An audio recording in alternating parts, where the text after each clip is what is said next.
You are listening to the IFH Podcast Network. For more amazing filmmaking and screenwriting podcasts, just go to ifhpodcastnetwork.com.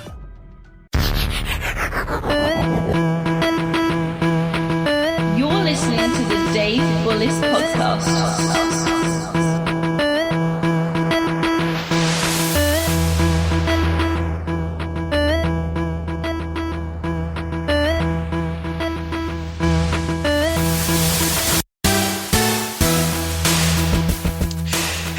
Joining me today for the Dave Bullis Podcast is Ken Davenport. Ken is a Broadway producer, and some of his credits include Will Ferrell's You're Welcome America, the Tony Award-winning Kinky Boots, and the Blythe Spirit Award-winning Angela Lansbury. Combined, Ken's productions have grossed more than $100 million worldwide and have been produced internationally in over 25 countries. In addition, Ken really knows how to play a really good April Fool's joke. Ken, how are you doing today, sir? I'm doing great. Thanks, Dave. Thank you. So, Ken, could you just get us started with a little bit about your background and how you got to be where you are today? Sure. I was dragged to my first audition for a play when I was 5 years old by my parents, who were not coincidentally getting divorced at the time. I always tell them that I think the theater was the one place that they could both get along. And I started doing shows as a kid in my small suburban town in Massachusetts, go Red Sox. And I performed in shows until I was about 12 years old, got way too cool for it, decided I was going to play for the Red Sox and the Celtics simultaneously. I was going to be that kid. And didn't get bit by the theater bug again until I was about 16 years old and saw Les Mis. And I consider myself part of the Les Mis generation, if you will. There's a group of us out there that were really inspired to get into theater because of that show. So I had already accepted admission to Johns Hopkins University, where I was going to be a lawyer, went out there, ended up doing more theater than anything else. So I said, I better give this a shot. I transferred to the Tisch School of the Arts at NYU. And it was there I met a professor who recommended me for a production assistant position, which, to be honest, I had no idea what that meant. But turns out it means getting lunch and walking dogs in blizzards and all that fun stuff. And I loved every second of it. It was on a production of My Fair Lady, starring Richard Chamberlain in the early 90s. And that really snowballed my career on the other side of the table. I quickly gave up my dreams about being an actor because I had much bigger dreams about being a producer. And I worked on the other side of the table again for the next 10 years. I was a stage manager for Broadway shows, and most importantly, I was a company manager and a general manager for Broadway shows, which is, for those of you who don't know what that does, we oversee the administrative side of Broadway. And that's where I made a ton of contacts, learned the business of Broadway, if you will. And then about 10 years ago, I started producing shows on my own. So do you still have the dream, though, to actually play for the Sox and the Celtics? I mean, especially when they suck, I really think I got a shot still. So every once in a while, more often than not, yes. So, looking back, when you decided you were doing more theater than anything, was that the moment you realized, like, hey, I should just quit this whole lawyer thing and just, do what I actually love to do? Is that when the moment you realized that? Yeah, when I saw Les Mis again, I realized that when I saw Les Mis when I was 16 and a half or whatever it was, I was moved by theater more than theater had ever moved me before. I loved doing it when I was a kid, and I made friends, and I felt a part of a group, and I was an only child, so being a theater kid was fantastic because I had immediately all these brothers and sisters. But it was just fun. And then when I saw Les Mis, I realized it could really move you and make you want to do important things, feed the hungry, like fight a French Revolution. Like, it was incredible. And I said, this is what I want to do. I want to move people in this way. So that when I started to think about it more seriously, and I became a little obsessed with theater, and I just found I was doing it, listening to it all the time. In fact, my senior year of high school, I was on the basketball team, and in a scene right out of High School Musical, I quit the team, like right on from the court. I walked off, and I was like, I quit, and I'm gonna do the musical.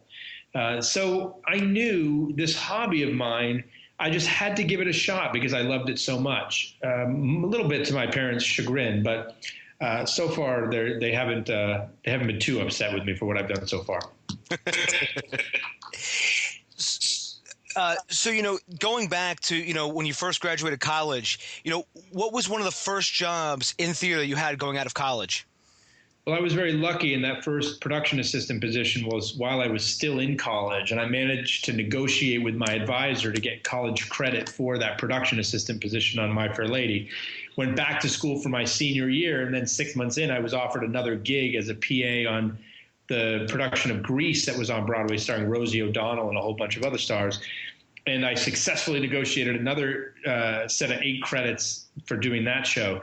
So by the time I graduated, I'd had a couple of gigs underneath my belt and just continued to work my way through the backstage of Broadway, if you will. And I got very good advice, which was after my second gig, someone said, "Ken, you've obviously learned what it takes to work in this business." And I was like, "Really? What is it? Remind me." And they said, "You just have to do what you're told." And very early on, that's what it takes. It's being just totally available to everybody and willing to do anything and to do what you're told. And that was me. I so loved being around Broadway shows. Whatever these guys wanted me to do, as long as it was legal, I would do it. And I wasn't looking for big payouts or, anything. I would just do it to be around them because I was learning so much. And again, because it was my hobby as well as what I hoped would be my profession. I'm sorry. So when you went to, all these different jobs, eventually what you're saying is, you're able to sort of constantly be promoted. Like, I'm sure you started off, as you said, you started off doing something like a PA, and then you sort of worked your way up to where you were actually being able to be the hands-on producer, correct? Yeah, what I did was my path to being a producer, and I just talked about this on my own podcast, the cool thing about producers is that every single person's path is very, very different. And I started as a PA, became a stage manager, and then for the bulk of my career backstage was as a company manager. And that's really where I learned all these skills and made contacts until I eventually jumped off the cliff about 10 years ago and said, I had a couple ideas of my own. I'm going to start producing shows. And look, I really didn't know what that meant. Like a lot of small business owners, and that's what producers are. We're really just small business people. I had a couple ideas for businesses / shows that I wanted to create. And I said, I'm going to produce them. And I know basically what I'm doing. So let's just jump in and see if I can figure it out along the way. And I did. And look, I learned a lot while working on Broadway shows. I never learned more than when I was running my own small little off-Broadway show, and it was just me doing everything from answering the ticket line to taking tickets at the front door to marketing the show. All of that is where I really learned the most and developed my style. Yeah, I've heard that a lot too, and even my own experience. You never learn as much just by doing, and so could you take us through like your first production, and just sort of take us through what it was and what are some of the biggest pitfalls that you had producing the show? My first show was a show called The Awesome 80s Prom, which was an interactive show like Tony and Tina's Wedding, but set at a high school prom in 1989. So it was like the Breakfast Club or Pretty in Pink live happening all around you. And that show cost me $120,000. I developed it with 17 other actors. I said, this is what I want to do. Come meet me in a room once a week and we'll improvise the show to life and then we'll put it up and see what happens. And I did. And again, with such a small budget, I had come from this world of $10 million to $15 million musicals. With such a small budget, I couldn't afford the infrastructure that Broadway shows could afford. So again, I was working out of my apartment, and literally I had my home phone number became my sales number, which actually is still my office number to this day. So I would literally, my phone would ring at like 6 o'clock in the morning, and I'd be woken up and run to answer the sales line and sell a Sweet 16 party in my boxers and a T-shirt. Like I would do whatever it takes at any hour of the day to try to convert a sale. And the biggest challenges with that, of course, is you got to wear 100 different hats. I actually created that show. I directed the show. But look, I look back at that show. I remember falling asleep in my desk chair all the time, but I never had more fun building that thing all by myself. And it was a challenge that literally, look, it takes a long time for new businesses and new shows to start up and start going and start generating money. Doesn't care. It's so rare that you launch a product and it just all of a sudden, flies off the shelf. And I will tell you, on that very first show, it was 4 months into that show, and I knew people were having an awesome time. And literally, it was me on my shrink's couch crying because I had no more money left.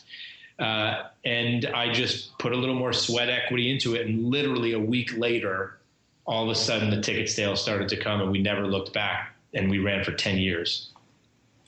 Now, when you say sweat equity, now, have you ever, I don't know if you've ever read any sort of books like The Millionaire Mind or any of those books, but, all those books I've always noticed always talk about having to have the positive attitude. And, in my own personal experience as well, I guess I didn't really pay attention to that. I just was sort of doing things, if you know what I mean. Like I was just sort of more focused on like actually trying to find a new connection or trying to find a new investor or what have you. And I mean, it just sort of, I know the negative thoughts can pop up all the time. Like, like you just said, you were, crying you have no more money. Sometimes you get that self-doubt. But, do you ever feel that way that, you just need to have that positive attitude all the time to get through it?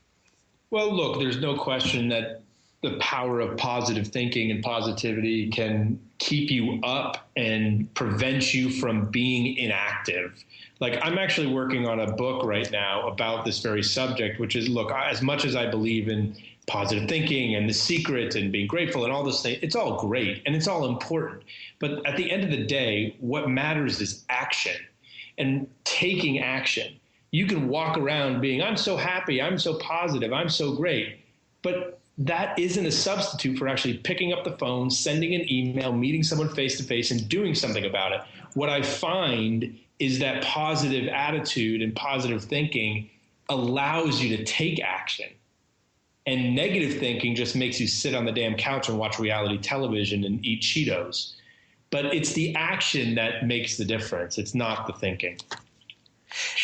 Ken, you just put into words what I was trying to say, but that's very good. And actually it's an excellent point.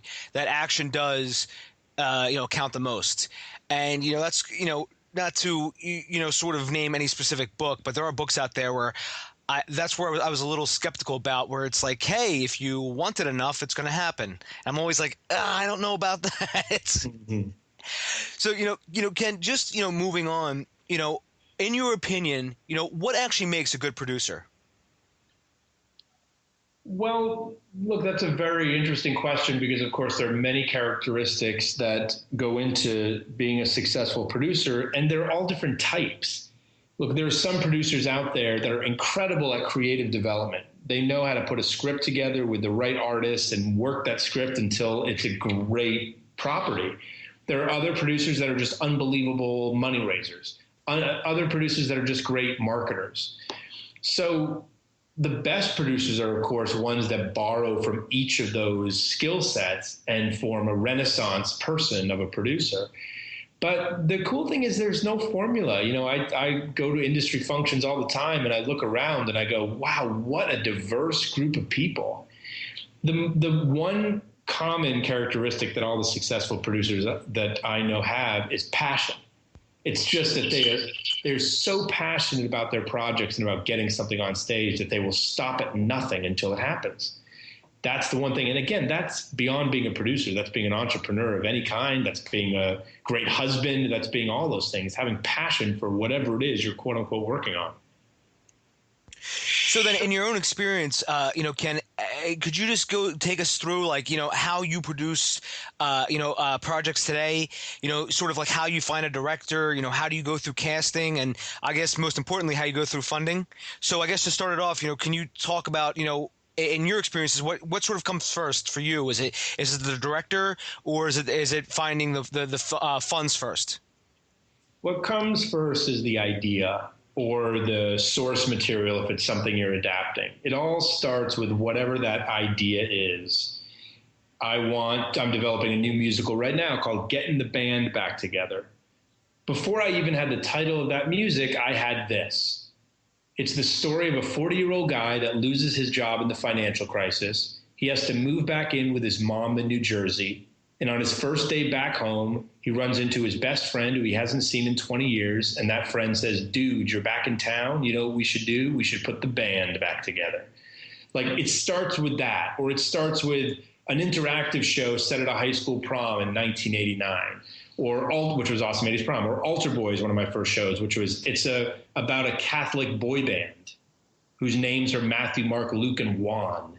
It starts with that thing, whatever that is, and then slowly you go from there. Wow. And I say to myself, like, about getting the band back together, that's a fun idea. That's a funny idea. That's a musical idea. They're interesting characters. Okay, what do I do to take that idea and turn it into a tangible piece, a script, and then a score, and then a director. And sometimes I raise a little money early on to fund some of that process, but often ideas are cheap. That's why, entrepreneurs, I know many small business people that are like, I want to start a business and I'm going out and raising money to start. It's like, you know what? You can start with nothing. Ideas are super, super cheap, and you can get them pretty far down the road before you need a major influx of cash. So I tend to do very little fundraising when I'm in the idea generation phase. And then I raise a little bit of money to, again, do the R&D, if you will, or flesh out that idea. And then when I'm going to production, that's when I really start to raise money. So then how do you go about, finding a director? Do you sort of have certain directors that you only work with, or do you just sort of try to cast the biggest net as possible? For directors, it's about the specific piece and which directors will work well with that piece. For example, Getting the Band Back Together, I'm using a director named John Rando, who won a Tony Award for Urinetown, and is very funny in the style of funny that I like and I think is right for this show. I'm doing a play called Mass Appeal. We're in the casting phase now. I've hired a director named John Doyle, famous for his Sweeney Todd interpretation, and he's doing The Visit for me on Broadway right now. Mass Appeal is about a young upstart priest who wants to change the church. John happened to be on his way to being a priest at one point in his life, and understands that world very well. So every director has their own set of skills, and you get a different director on every piece based on that. I don't think you get the same director for every show. Producers that do that, I think, don't serve the pieces as well as they should. So then, that's a really great point. And, sorry, I lost track of thought. But, that was a great point, though, you had about the different pieces, of finding, specific directors for each one. Even in film, it's like that. You have your comedy directors, you have your horror directors and stuff like that. And, has there ever been, a time when, you maybe had a director or you had someone who wasn't, sort of working and sort of had to, either try to find somebody else, or, has that ever come up, and you sort of had to put on your diplomatic hat and sort of try to find a creative solution to the problem? For a director? Yeah, or director or even an actor, if you will. Oh, sure. It happens all the time. I usually say a show isn't a show until someone gets fired. Like it happens basically on every single project that I work on, whether that's on the management staff or the creative team or something, because no collaboration is perfect and people aren't right for every project. And it's very difficult, obviously. Sometimes I actually find it more relieving for a lot of people, because if things aren't working out, especially in the creative space, they usually know it and feel it. So, but there have certainly been some tough times where people are very, very disappointed. But at the end of the day, especially in the arts, because it's harder in the arts because we're attached to this for an emotional reason. Yes, it's our job, it's our profession, but none of us got into this business because, we just wanted to make money and have a gig. We got into it because we love it. So being released from a show, being released from a project, it can be very, very devastating because there's so much emotion attached.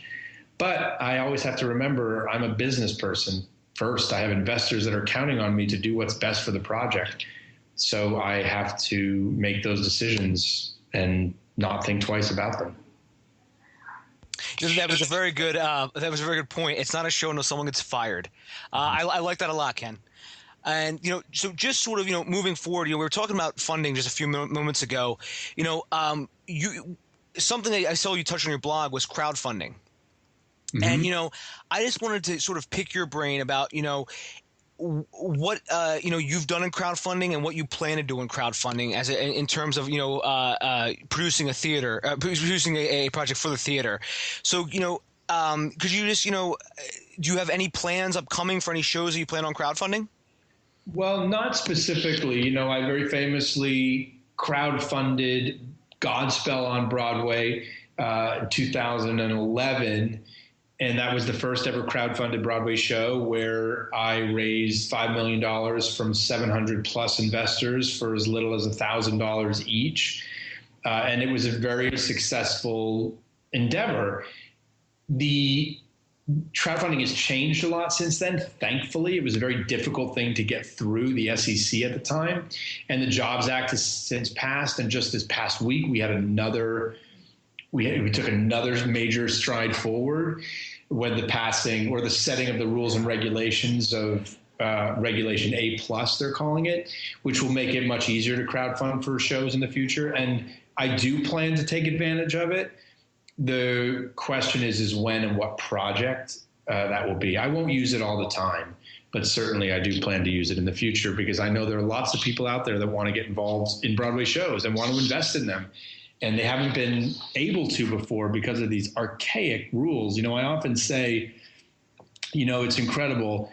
In this country, there's probably not many people that don't live further than an hour to 2 hours away from a casino now, which means you can drive there and lose your entire life savings. I don't care who you are or how much money you have. If you're someone making minimum wage, $15,000 a year, any casino would take all of that $15,000 in one bet. Yet if you wanted to take that $15,000 and invest it in your brother's hardware store, you might not be able to do it because of these ancient rules. We're changing that now, and that's important because there are a lot of people out there all over the world that I'm sure would love to get involved with the commercial side of Broadway producing and investing, many probably listening to your podcast. And Godspell proved that there are, and now we're going to be able to take those people into our world. That's a good point about crowdfunding in 2011. In 2009, it's funny, Ken, that's when I actually started crowdfunding. And while I didn't do equity crowdfunding, I went through Indiegogo at the time. And it was an uphill battle because, a lot of people have never heard of crowdfunding at the time. Now, I have friends who don't even really do much in the arts. They do sort of like IT projects, and they've launched crowdfunding campaigns, through Kickstarter. And, now I agree with you, getting rid of these archaic laws and allowing a better equity crowdfunding platform, you could invest, that money rather than blow it all in a casino. That's exactly right. And we can make money on Broadway. We can make money in other of these high-risk industries if you're investing smart, and people should be allowed to do that. Yeah, so I hope that the law eventually gets to the point where it's attractive to everybody. I've had on Kendall Amerco, who actually is the CEO of a crowdfunding platform, and he was talking about what they have to do to make equity crowdfunding very attractive to venture capitalists while at the same time protecting everybody. And I think we are slowly marching in that direction. So that way, if you did want to launch a Kickstarter or Indiegogo, you could have the choice where, do you want this to be like a donation based where I just say, hey, Ken, you're a friend of mine, here's $10, you give me a shout out on Twitter or whatever. Or, you give me 1,000 and here you get one share in this project. That's exactly right. And I think we are getting much, much closer. And this week's passing or setting of the rules and regs of Regulation A+ is a major step in that direction. And we'll see what happens next. So, Ken, just, moving on from crowdfunding, you mentioned you actually host your own podcast as well. I subscribe to it, and, it's a really well done podcast because, obviously yours is more directed towards the theater. But, I just wanted to ask, why did you start your own podcast? And, and what are some of the sort of, benefits and challenges that you've experienced with that? So I've been writing a blog on the producing theater and Broadway for about 6+ years now. It's called theproducersperspective.com. And I started a podcast this past year because I basically thought, you know what, after 6 years, I think people might be tired of hearing my perspective and might want to hear some other people's perspectives. And certainly I wanted to learn as well. I mean, I love getting comments on my blog and I love hearing from people. And certainly I have a lot of industry readers, so we get in conversations about them over lunch or at events. And I was like, God, I know, and there's so many smart people in this business. I want to hear what they think about what's going on Broadway right now and how they got here. And so I put a couple inquiries out to people and said, hey, what do you think about doing this? And I got a great response. So we've had some pretty amazing people on board, everyone from, Tony winner Terrence McNally. I've had producer Hal Luftig on the show. I've had David Rockwell, the designer and architect, who not only designs Broadway shows, but also designed Nobu and the Cosmopolitan Hotel in Las Vegas and Grand Central, for goodness sake. Like, he was just on, it's actually being released this Monday. And man, these people are smart, and I learn from them, and I'm just glad that other people are learning from them as well. It is amazing, that's why I started my podcasts, because, like, I can have people talk to people like you, and, it's absolutely, amazing to get, the people who are actually out there doing it. And then, then you actually put it up there, and people who all over the world now can listen in. And it really is indicative of the sort of world we live in now with technology and the way we're all interconnected and on different levels. And it's it's just amazing because, even people who, or even from 5 years ago, it's completely different, and it's just always sort of evolving. But that is one of the benefits of having the podcast. You'll have fans that you maybe weren't even able to have before, maybe even like 2 years ago. You could have fans, across the globe who never would have thought, let's go check out, one of Ken's shows. That's exactly right. And my mission statement as a blogger has always been to amplify the conversation about Broadway. I just want more people talking about it. I want more people to get involved with it, and that's what happens when through blogs and podcasts. It's reaching out to people that may have had the desire to learn more, but never had the tools or the resources. And of course, the web brings us all together and allows us to do that. If I have more people talking about Broadway, then more people will get involved and more people will see it. Whether it's my show or not, I don't really care. I mean, yeah, of course. Do I have a vested interest in if they buy a ticket to my show? Yeah, but I'm not in this for that. I'm in this because I love the theater. I think it's a vital form of American and world culture. And if I can get more people talking about it, then that means the business will not only survive the next 100 years, but it will thrive over the next 100 years. Yeah, that's an excellent point. And, and your blog is fantastic. And I'm also going to link to that in the show notes. So everyone who's interested. So, Ken, really quickly, I know you and I both have to go soon, but really quickly, I wanted to touch on your April Fool's prank that you played a few days ago. Mm-hmm. For those who don't know, Ken actually made a blog post that he just purchased an entire building, a former warehouse, to put on productions. And I think you said it would cost around $100 million to renovate this. $113 million to be precise. and you even went into detail. And then when you click the link, you got taken to, hey, this is all an April Fool's joke. Yeah, and I have to say, I'm starting to feel so guilty about this one because I've gotten so many emails of congratulations and tweets of like, Ken, you're a trailblazer, like all this stuff. And I've been like, oh God, I've seen it got, almost 400 likes on Facebook, and has everywhere I'm going over the past couple of days has been like, Ken, you got me. I do an April Fool's joke every year. I've done everything from, hey, I'm going back to my acting roots, and people said I looked like Mike Dukakis, so I'm going to play Mike Dukakis in his one-man show, for those of you who know that former Massachusetts governor. I've done other things like Altar Boys had 5 cast members, and I said because of the economic recession with the climate, we're going to reduce one of the 5 and go to 4. The New York Times actually called us and said, is this true? So I've done lots of stuff, but this has by far been the most successful of them. And look, it's actually been a real compliment to me, because a lot of people have said, you got me, and the reason you got me is because I thought this would be something you'd actually do. So it's been a little bit of market research for me. Maybe I'll have to actually do this in the next coming years. Yeah, you even had me, because I read your blog and I was like, wow, this is awesome. And then it was like, oh, it was an April Fool's joke. But yeah, I mean, there is a lot of April Fool's jokes out there, and sometimes people don't even pay attention. And then, so congratulations, Ken. You're the only joke I actually fell for on April Fool's Day. Oh, well, thank you, bro. I'll try to get you. Now I've got a challenge. I have to get you next year. I better start brainstorming. Yeah, forget producing shows. You should just worry about pulling the greatest April Fool's jokes. Exactly. So, Ken, we've been talking for about half an hour now.